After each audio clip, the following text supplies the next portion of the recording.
ചിത്രമാണ് 2020. സൂപ്പർ താരങ്ങളും യുവതാരങ്ങളും ഒരുമിച്ചൊരു ചിത്രത്തിൽ വരുന്നു എന്നത് മറ്റൊരു പ്രത്യേകത.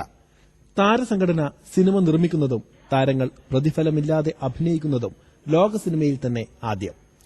2020യിൽ മമ്മൂട്ടി, മോഹൻലാൽ, സുരേഷ് ഗോപി, ജയറാം, ദിലീപ് തുടങ്ങി മുൻനിര താരങ്ങൾക്കൊപ്പം 67ഓളം പ്രമുഖ അഭിനേതാക്കളാണ് അണിനിരക്കുന്നത്. എല്ലാവർക്കും അർഹമായ സ്ഥാനം ചിത്രത്തിലുണ്ട് എന്നത് മറ്റൊരു പ്രത്യേകത. മലയാള സിനിമ ഇതുവരെ ഉപയോഗിച്ചിട്ടില്ലാത്ത സാങ്കേതിക വിദ്യയാണ് ചിത്രത്തിലുള്ളത്.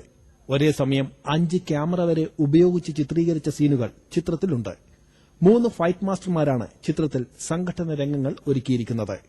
മമ്മൂട്ടി, മോഹൻലാൽ, സുരേഷ് ഗോപി എന്നീ 3 താരങ്ങളുടെ കഥാപാത്രങ്ങൾക്കാണ് 2020 പ്രധാനമായും ഫോക്കസ് നൽകിയിരിക്കുന്നത്.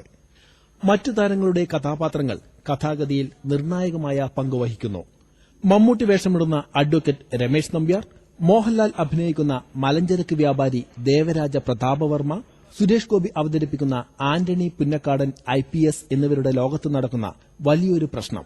ആ പ്രശ്നം പരിഹരിക്കുന്നതോടെയാണ് 2020 പൂർണ്ണമാകുന്നത്. താരസംഘടനയായ അമ്മയ്ക്ക് വേണ്ടി ദിലീപ് നിർമ്മിക്കുന്ന ചിത്രത്തിൽ മെഡിക്കൽ വിദ്യാർത്ഥിയുടെ വേഷമാണ് ദിലീപിന്. കഥാഗതിയിൽ നിർണായക സ്ഥാനം വഹിക്കുന്ന ക്ലബ് ഡാൻസറായി നയൻതാരയും ചിത്രത്തിലുണ്ട്.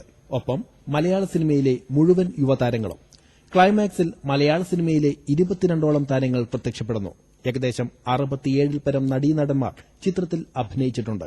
മലയാള സിനിമയിലെ തലമുതിർന്ന സംവിധായകൻ ജോഷിയുടെ നേതൃത്വത്തിലുള്ള ചിത്രത്തിൽ സൂപ്പർ താരങ്ങൾ തമ്മിലുള്ള ഏറ്റുമുട്ടലുകളും വാഗ്വാദങ്ങളും ഉണ്ടാകും എന്നാണ് പ്രേക്ഷകരുടെ പ്രതീക്ഷ.